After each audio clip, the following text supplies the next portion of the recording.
Alors, je vais vous emmener dans un univers tout à fait différent. Je vais vous amener dans l'univers des assemblées générales et particulièrement des assemblées générales houleuses. Alors, est-ce que vous voyez bien mon écran? Très bien. Bon, super. Pour ceux qui nous suivent d'ailleurs hein, en podcast, on va effectivement vous raconter l'histoire complètement.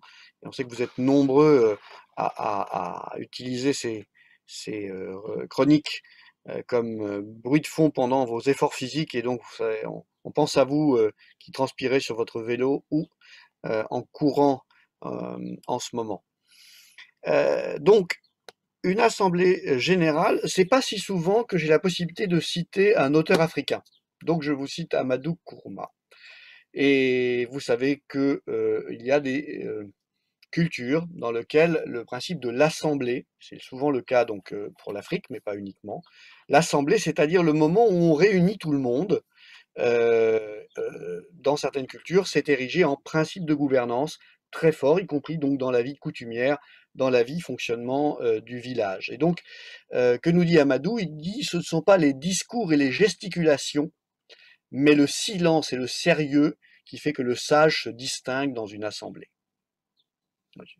Je vous laisse réfléchir à ça et je remercie Amadou Kourouma qui est mort récemment pour tout ce qu'on peut trouver dans la sagesse de ses romans.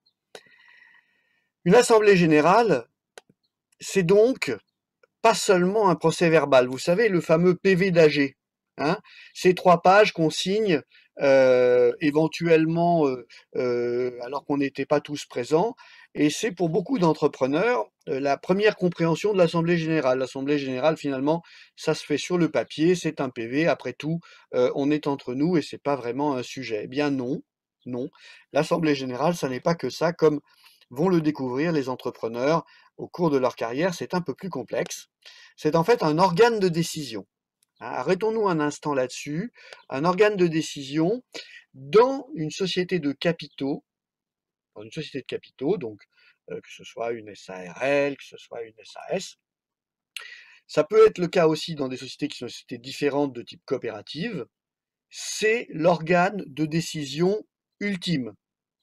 C'est-à-dire que c'est l'Assemblée générale qui nomme les organes de direction de l'entreprise, la présidence, la direction générale, etc., le conseil d'administration. C'est l'Assemblée générale qui décide de toutes les grandes orientations, vendre la société, augmenter le capital, diminuer le capital, mettre le bénéfice en réserve ou en distribution, totalement ou partiellement, distribuer les réserves, voire entrer sur un marché réglementé. Tout ça, ce sont des décisions qui ne sont pas prises par le président, voire même le conseil d'administration. Elles sont recommandées par le conseil d'administration, mais prises par l'Assemblée générale. Donc l'Assemblée générale d'une société, c'est celle dont on va parler, c'est important. Je rappelle aussi que c'est important une assemblée de copropriétaires, une assemblée dans une association et finalement une assemblée nationale, c'est-à-dire l'organe, un des 3 mécanismes de gouvernance dans un pays, c'est-à-dire la réunion des élus du peuple qui sont censés contrôler l'exécutif. Donc, l'Assemblée générale, vous avez compris, c'est important. Et c'est aussi le lieu où s'expriment toutes les tensions non résolues. Je vais dire ça tranquillement. Il y a des tensions et c'est normal à l'intérieur de tout groupe de personnes. Il y a des mécanismes pour repérer et traiter ces tensions avant qu'elles deviennent des conflits. Et si ces tensions ne sont pas résolues, elles deviennent un conflit. Eh bien, l'endroit absolu pour le conflit, c'est l'Assemblée générale. Donc, c'est déjà compliqué quand vous êtes entrepreneur, entre vous, c'est-à-dire les quelques actionnaires peut-être qui avaient partagé le capital au départ, ou la famille qui finalement, au fil des générations, a vu le capital se partager par des mécanismes de transmission. C'est déjà difficile. Mais alors, si vous avez des actionnaires extérieurs, c'est encore plus complexe. ça devient parfois incroyablement compliqué. Et donc c'est là que nous allons aller maintenant. Donc qu'est-ce que c'est que présider une assemblée générale? Eh bien, c'est devenir un chef d'orchestre. C'est-à-dire que, et rappelez-vous, pour les plus anciens d'entre vous, nous avions reçu dans un séminaire d'été 2 chefs d'orchestre, des vrais chefs d'orchestre avec la baguette, hein, qui étaient venus nous raconter comment leur métier a une première complexité. C'est que lorsqu'ils arrivent face à un orchestre symphonique, par exemple, ils n'ont que 30 secondes pour en prendre le contrôle. Ils ont en face d'eux plusieurs dizaines de professionnels expérimentés qu'ils ne connaissent pas, puisqu'en général, le chef d'orchestre arrive pour faire un concert avec un orchestre qui, lui, se connaît. Et il nous disait, les 30 premières secondes, la prise de contrôle de l'orchestre, c'est essentiel. Si vous ratez vos 30 premières secondes, eh bien, vous aurez tout le mal à en faire un orchestre qui fonctionne bien et à faire une belle représentation. Donc gardons cette idée du chef d'orchestre parce qu'elle nous indique qu'il y a plusieurs types de parties prenantes dans une assemblée générale. Un chef d'orchestre connaît la partition du début à la fin. Vous n'arrivez pas pour présider une assemblée générale sans avoir réfléchi à son début, voire même à ce qui précède, à son début, à son milieu et à sa fin. D'accord? Et éventuellement à ce qui suit. Donc, il faut considérer que l'assemblée générale, c'est comme une symphonie, il y a différents moments, différents mouvements. C'est un rôle différent de celui que vous, entrepreneur, vous avez l'habitude de tenir, celui de dirigeant opérationnel. Présider une assemblée générale, ça n'est pas diriger une équipe de collaborateurs pour aller ensemble exécuter la stratégie déterminée. C'est beaucoup plus proche d'une assemblée de copropriétaires. Pour tous ceux qui ont eu l'occasion de vivre ça, vous voyez bien combien c'est compliqué en termes de gouvernance de diriger une assemblée générale de copropriétaires, une assemblée générale d'associations, d'accord, voire une assemblée générale de partis politiques ou de syndicats, d'accord. Eh bien, on est dans quelque chose qui n'est pas dans le même royaume que ce que vous faites d'habitude. Et plus vite vous comprenez ça, plus vite vous commencez à regarder cette difficulté avec de nouveaux yeux. Parce que votre légitimité est relative. Même si vous êtes majoritaire en droit de vote, et que donc vous pouvez à tout moment emporter le vote des résolutions qui seront proposées à l'ordre du jour, si vous n'êtes pas le seul actionnaire, eh bien vous devez prendre en compte la présence de vos autres actionnaires. Et alors, évidemment, si vous n'êtes pas majoritaire, c'est-à-dire si vous n'avez pas le pouvoir de décision seul, vous êtes dans une situation tout à fait inconfortable, qui est celle d'avoir à trouver des alliés qui vont voter ce que vous souhaitez en tant qu'entrepreneur, voire des gens qui, en face de vous, ont décidé de voter contre vous. Et là, pour l'avoir vécu au cours des 25 dernières années avec Jean-Christophe à de multiples reprises, et avec tous les associés Melchion qui nous ont accompagnés depuis 1996, être minoritaire dans sa propre assemblée générale avec des associés qui ont décidé de choses que vous n'acceptez pas ou que vous ne souhaitez pas, eh bien c'est un des moments les plus difficiles pour un entrepreneur. Donc gardez bien cela en tête, votre légitimité est toute relative. Enfin, l'orchestre, il est parfois peu compétent, c'est-à-dire que vous avez des actionnaires qui vont venir à l'Assemblée générale avec une idée très poétique de ce qu'ils ont le droit de faire et de ce qu'ils n'ont pas le droit de faire. Et souvent peu coopératifs, c'est pas forcément les deux en même temps, ils peuvent être et peu compétents et peu coopératifs. Alors là, c'est la cerise sur le pompon, comme disait l'autre, mais ils sont parfois simplement très compétents et peu coopératifs. Voyez-le, la difficulté de présider une assemblée générale. Et alors, si c'est potentiellement houleux, pourquoi? Eh bien d'abord, c'est parce que c'est, je l'ai dit au début, l'expression de désaccords non résolus. Peut-être parce qu'il n'existe pas de solution, hein, mais peut-être parfois parce que vous n'avez pas fait le travail de déminer la situation auparavant. Évidemment, si c'est le cas, la prochaine fois, vous travaillerez un peu en amont et vous essaierez d'avoir résolu les problèmes avant qu'ils arrivent à l'Assemblée générale. Mais si vous avez travaillé et que les problèmes sont arrivés à l'Assemblée générale non résolus, c'est que vous êtes face au fait que ces demandes n'ont pas été entendues ou qu'elles ne font pas l'objet d'un consensus, c'est-à-dire vous n'avez pas de solution, et elles donc vont devenir d'un conflit froid, elles vont passer d'un conflit froid à un conflit chaud. C'est le moment où on n'est pas d'accord et on va essayer de faire en sorte d'aller emporter une décision en montant le son, c'est-à-dire en appliquant un certain nombre de tactiques qui peuvent aller de l'intimidation au juridique en passant par l'interruption de séance et la présence de tierces parties comme des huissiers, des avocats, etc. etc. Vous avez tous les cas de figure de l'Assemblée générale houleuse et qui peuvent devenir extrêmement chaudes, c'est-à-dire extrêmement violentes. Ce qui veut dire que votre Assemblée générale, tout d'un coup, peut dépasser le strict cadre de la réunion des actionnaires et donner lieu à des campagnes de presse, à des actions en justice, etc. etc.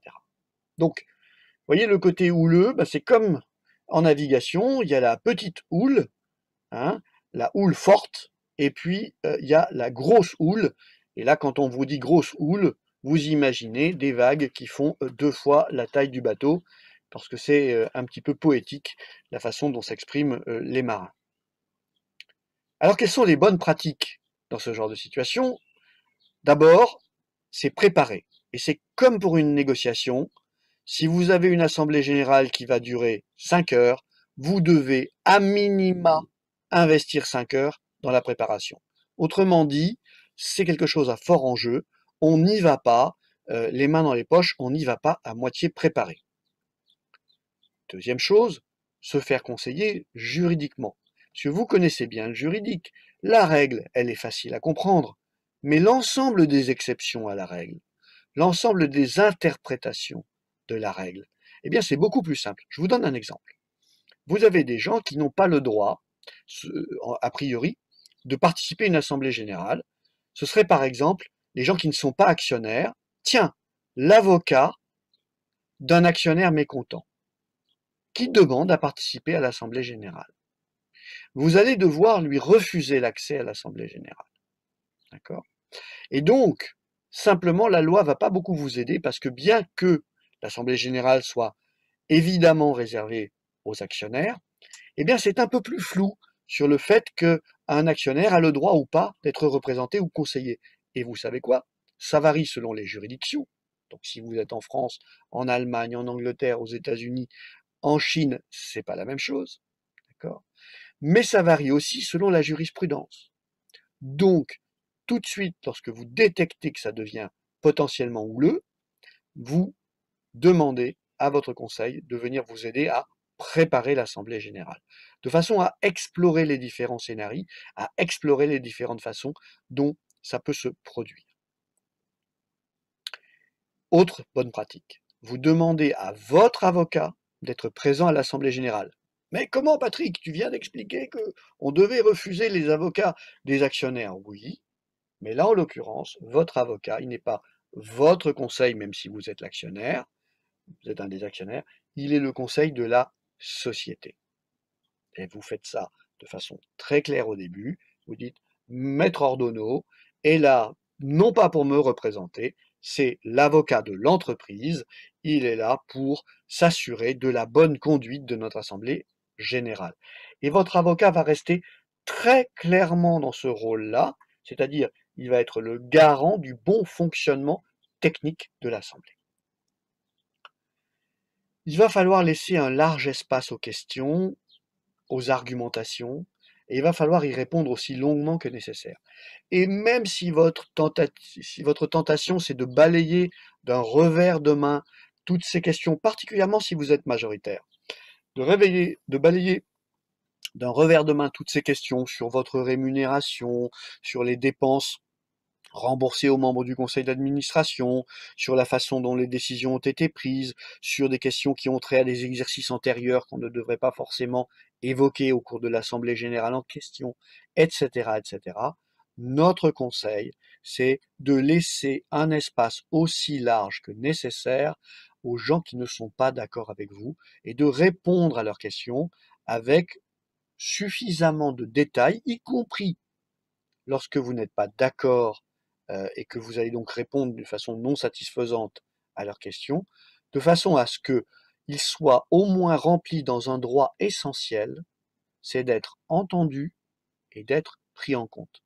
Là également, vous retrouvez des techniques qu'on a déjà évoquées, me semble-t-il, dans les bonnes pratiques de la négociation. Si on ne l'a pas fait, soyez sûr qu'on vous fera une chronique là-dessus. Enfin, très important, gardez la maîtrise de l'ordre du jour. L'ordre du jour, c'est votre ami. Mesdames et messieurs les actionnaires, nous allons passer maintenant au vote des résolutions. Résolution numéro 1, etc. Blablabla, résolution numéro 2, etc. Mesdames et messieurs, maintenant que le vote des résolutions est terminé, nous allons passer à, etc. L'ordre du jour, et on revient à la préparation, c'est la garantie que votre Assemblée générale va suivre un certain nombre d'étapes, qui sont des étapes logiques, qui sont des étapes juridiquement fiables, qui vont vous amener, y compris en plein conflit, du début à la fin. Donc cet ordre du jour, il est essentiel. Enfin, restez courtois, même en face de l'agressivité.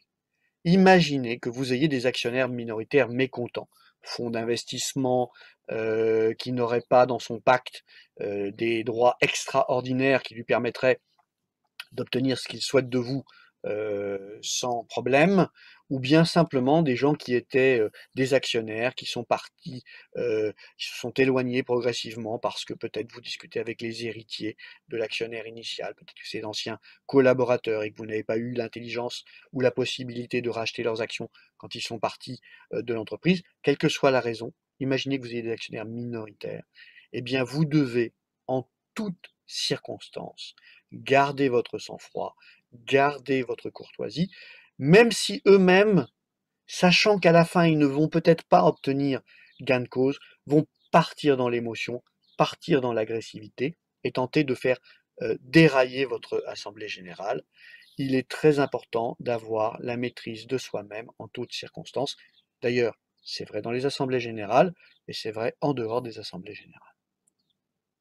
En conclusion, savoir diriger une assemblée générale est une compétence importante que vous, entrepreneurs, vous allez apprendre au fil du temps.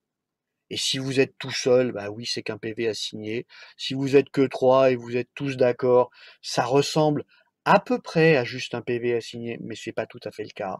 Et plus vous allez avoir une assemblée générale variée avec des gens qui ont des intérêts divergents des vôtres ou différents des vôtres, et plus il va falloir apprendre à manager cette assemblée générale, et ça sera une compétence clé parce que il va falloir bien comprendre les règles du jeu de l'actionnariat. Nous rencontrons des entrepreneurs, vous le savez, par centaines tous les ans. Et nous sommes toujours assez étonnés de voir qu'il y a des entrepreneurs, y compris des entrepreneurs expérimentés, qui ne comprennent pas les règles du jeu. Ils ne comprennent pas, par exemple, l'importance des droits de vote, qui ne comprennent pas, par exemple, l'importance des pactes d'associés qu'ils ont signés. Ah oui, oui, j'ai signé, mais bon, j'ai jamais eu à m'en servir. Ben oui, mais mon gars, relis-le, ton pacte d'associés, parce qu'il prévoit un certain nombre de choses, et ces choses vont être finalement à manager très sérieusement. Et pardon pour le mon gars, mais on peut le dire plus gentiment selon l'âge de la personne avec laquelle on discute. Les décisions prises en assemblée générale sont les plus importantes, y compris pour vous les entrepreneurs. On se souvient très bien, Jean-Christophe et moi, de deux entrepreneurs qui sont venus nous voir il y a quelques années pour préparer une assemblée générale qui avait lieu le soir même et dans lequel leur actionnaire minoritaire, qui était un fonds d'investissement, avait décidé de virer le président, donc l'entrepreneur. Eh bien, je peux vous dire que c'est un grand moment de stress pour un entrepreneur de découvrir, qui va se faire virer de sa propre entreprise. Et des cas comme ça, on en a vécu des centaines au cours des 25 dernières années. Donc ça n'arrive pas qu'aux autres. Les décisions de l'Assemblée générale sont infiniment importantes et s'appliquent, hein, à vous. Hein. Voilà, par exemple, dans votre rôle de dirigeant. Enfin, vous devez rester en contrôle de la situation, ce qui suppose de bien se préparer. Et si vous maîtrisez cette compétence, et si votre écosystème s'aperçoit que vous maîtrisez cette compétence, alors c'est intéressant parce que vous allez pouvoir venir travailler avec des acteurs beaucoup plus sophistiqués. C'est-à-dire que de la même manière que si vous êtes capable de réaliser des ventes complexes pour des organisations importantes, eh bien votre entreprise va prendre une dimension nouvelle. De la même manière, comme le disait Jean-Christophe précédemment, si vous utilisez une stratégie d'écosystème, vous allez pouvoir vous interfacer avec un plus grand nombre de parties prenantes. Si vous maîtrisez bien la gestion des assemblées générales, et notamment la gestion des assemblées générales houleuses, alors on va venir vous chercher pour travailler sur des projets à plus haute valeur ajoutée.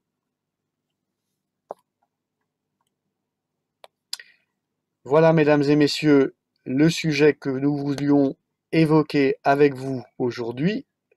Avez-vous quelques questions ou commentaires? Vous est-il arrivé de vous retrouver dans des situations complexes en assemblée générale? Ton micro, Jean-Christophe? Je pense que la question va au-delà de l'Assemblée générale d'entreprise. Hein. Pensez à des assemblées générales de copropriétaires, à des assemblées générales de, d'associations. Souvent, les entrepreneurs sont mêlés à des associations. Euh, les mêmes choses peuvent arriver.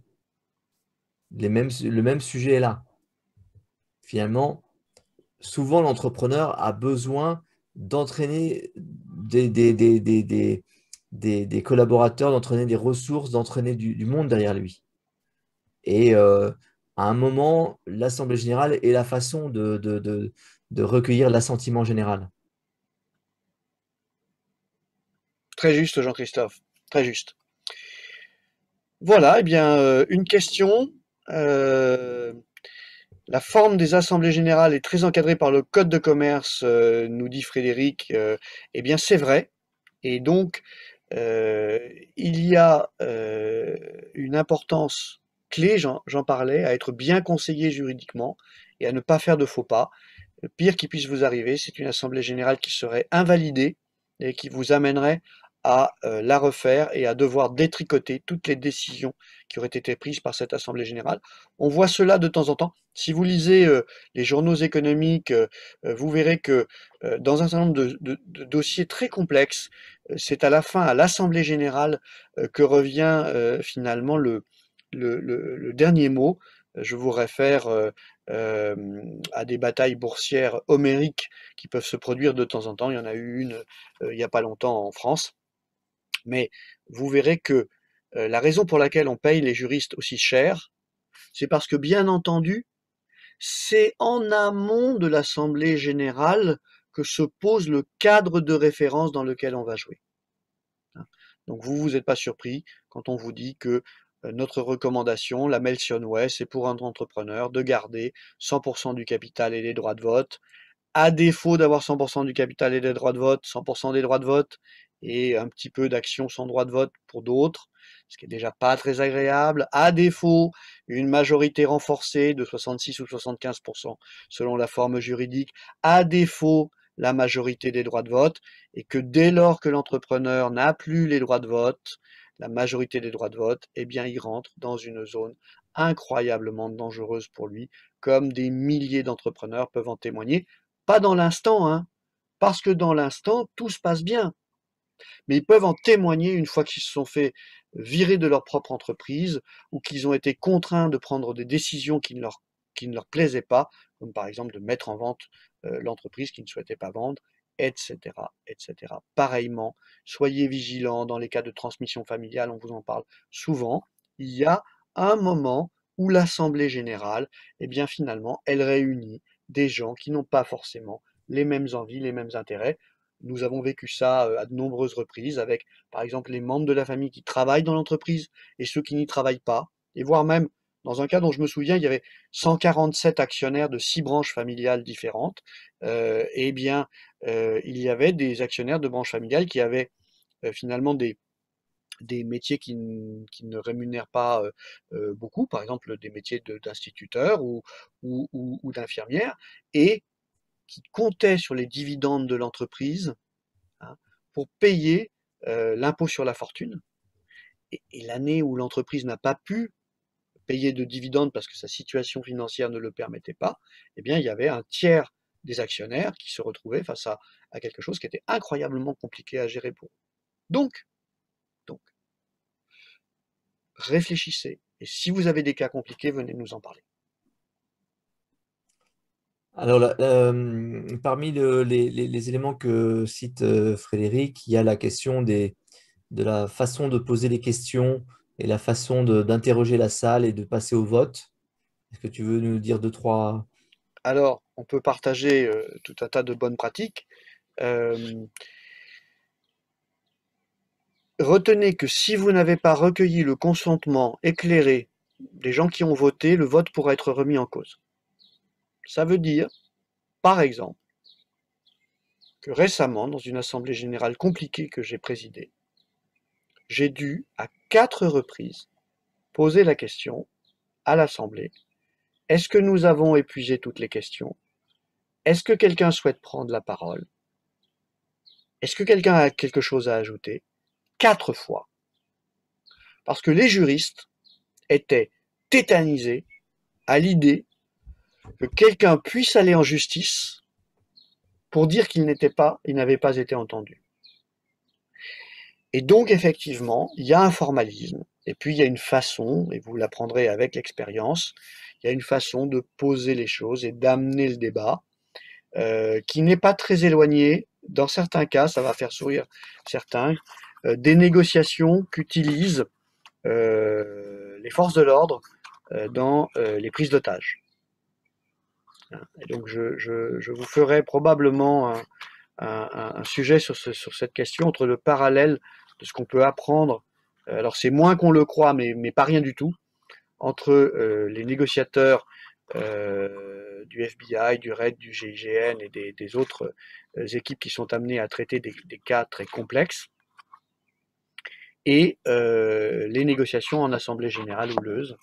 Donc il y a des moyens de poser des questions d'une façon juridiquement impeccable, mais qui amènent plutôt les parties prenantes à se comporter de façon raisonnable et pas trop émotionnelle, même si c'est toujours un challenge. Juste pour vous donner une petite illustration de l'importance que ça peut avoir, euh, un de nos clients avait un projet il avait pris un immobilier en plus, un bail en plus, et il avait besoin de l'accord de l'Assemblée générale de la copropriété pour refaire le toit qui était en risque de s'effondrer. Euh, Ça lui a été refusé. Ça lui a été refusé parce qu'il n'a pas suggéré l'Assemblée générale, parce qu'elle était prise en charge par des gens qui finalement y trouvent un pouvoir, y trouvent une certaine joie, et des gens qui ont l'air de ne pas être dans l'envie de résister à ça. Donc c'était pour le bien, il proposait un deal très intéressant pour la copropriété, il prenait en charge des tas de frais qui auraient été intéressants, et finalement, ils n'ont rien eu, mais lui n'a pas pu faire son projet complètement, il a dû faire un plan B. C'est dommage.